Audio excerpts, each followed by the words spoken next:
Dans le cadre de la Fête de la Science 2020, nous nous sommes questionnés sur le monde qui nous entoure et nous avons mené l'enquête.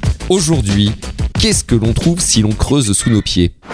Des os, des squelettes, des trésors, je sais pas. Bah déjà il y a des os, plein de... Je sais plus comment ça s'appelle. Avec le coquillage des ancêtres. Et en dessous il y a le magma de... la terre elle est en feu en dessous.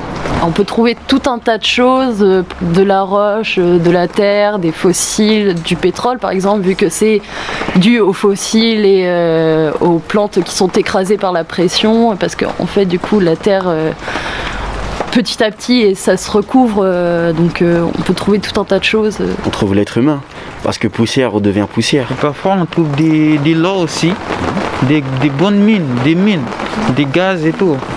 Des pierres. Ouais.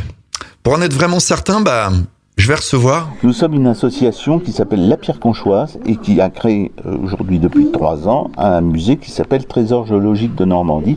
On fait surtout de l'animation géologique.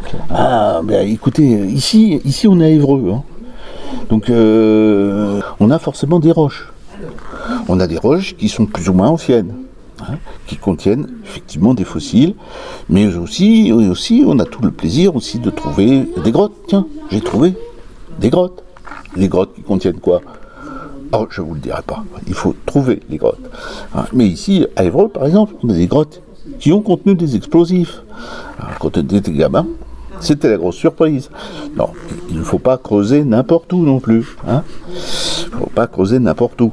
Et pour creuser sous nos pieds, ça dépend aussi à quelle profondeur.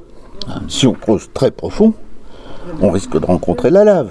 Mais non, on ne peut pas rencontrer la lave. La lave est bien trop profonde. Ici, à Évreux, on a fait un tournant qui fait 1091 mètres de profondeur. On a mis un bouchon de ciment. Il est dans le milieu d'un champ et personne ne le sait. Mais si vous voulez le voir et le savoir, il faut venir au musée de la Pierre Conchoise, à Conches, dans lequel est exposé le forage. C'est ça, on a fait un grand trou, 1091 mètres, dans lequel on a recoupé toutes les couches jusqu'en enfer. Voilà.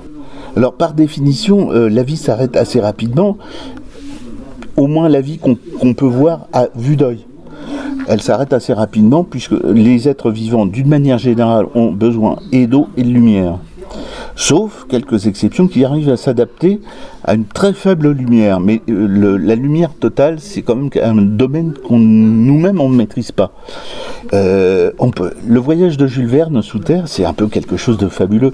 Jules Verne étant parti là-bas d'Islande, et il est descendu dans un volcan et il a rencontré un lac immense souterrain dans lequel il y avait des monstres marins. Eh bien moi, depuis que je suis gamin, je creuse et j'ai jamais trouvé le lac. Comment ça ? Eh bien, nous, dans notre région normande, si on creuse, on va tomber, on va avoir la terre de culture, on va avoir de l'argile, puis après on va avoir de la craie. Mais dans d'autres régions, on n'aura pas la craie. On aura d'autres roches. Par exemple, en Auvergne, on pourra avoir la terre de culture, et puis on aura des roches volcaniques, de la lave qui s'est durcie, par exemple. Ça dépend de l'endroit où on se situe.